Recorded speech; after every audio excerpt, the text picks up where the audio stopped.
আপনাৰ মন বেয়া নেকি? তেন্তে এটা কাহিনী কওঁ শুনক। এবাৰ সমুদ্ৰত প্ৰচণ্ড ধুমুহা হ'ল। ধুমুহাত এটা জাহাজ সম্পূৰ্ণৰূপে ভস্মীভূত হৈ গ'ল, ভাঙি চুৰমাৰ হৈ গ'ল। প্ৰত্যেকজন যাত্ৰীয়ে প্ৰাণ হেৰুৱালে। কেৱল মাত্ৰ এজন যাত্ৰীয়ে এটা দ্বীপত যাই কোনোমতে পাৰ পালে আৰু দ্বীপত গৈ সি অপেক্ষা কৰি থাকিল যে কোনোবাই তেওঁক উদ্ধাৰ কৰিবৰ কাৰণে আহিব নেকি। কিন্তু এনেকৈ কেইবাদিন পাৰ হৈ গ'ল, কোনেও তাক উদ্ধাৰ কৰিবৰ কাৰণে নাহিল। এনেকৈ থাকি থাকি এটা সময়ত সি অলপ কাঠ খৰি যোগাৰ কৰি এটা ঘৰ বনাই তাত দিন অতিবাহিত কৰিব ধৰিলে।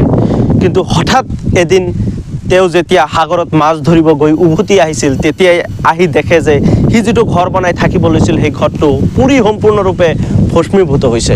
তেতিয়াই ই ভাবিব ধৰিলে যে মোৰ ভাগ্যটোৱে বেয়া আৰু ভগৱান আল্লাই কেৱল মাত্ৰ মোৰ লগতেই এনেকুৱা কামখিনি কৰি আছে।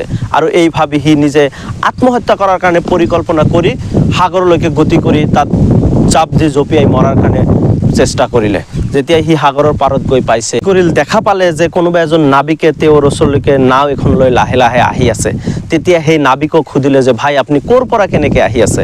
আৰু নাবিকে উত্তৰ দিলে যে আপুনি যে অলপ আগতে জুই জ্বলাই অলপ ধোঁৱা ওলাই ছিগনেল পঠাই দিছে, সেই ছিগনেলৰ দ্বাৰাই আমি অনুমান কৰিছোঁ যে কোনোবা এজন ইয়াত ব্যক্তি বিপদত পৰিছে আৰু সেইকাৰণে আপোনাক উদ্ধাৰ কৰিবৰ কাৰণে আমি আহিছোঁ। এতিয়া মৰেল অফ দ্য ষ্টৰী হৈছে যে কেতিয়াবা আমি যেতিয়া আমাৰ বিপদ আহে নিজকে আনলাকি বুলি ভাবি ভগৱান আল্লাহক দোষাৰোপ কৰি আমি নিজকে শেষ কৰি দিয়াৰ কাৰণে পৰিকল্পনা কৰোঁ। কিন্তু আচলতে ভগৱান আল্লাই যি কৰে আমাৰ ভালৰ কাৰণেই কৰে। গতিকে আমি ভগৱান আল্লাহৰ শ্ৰেষ্ঠ পুৰস্কাৰৰ কাৰণে সদায় অপেক্ষা কৰিব লাগে, কেতিয়াও দোষাৰোপ কৰিব নালাগে। ধন্যবাদ।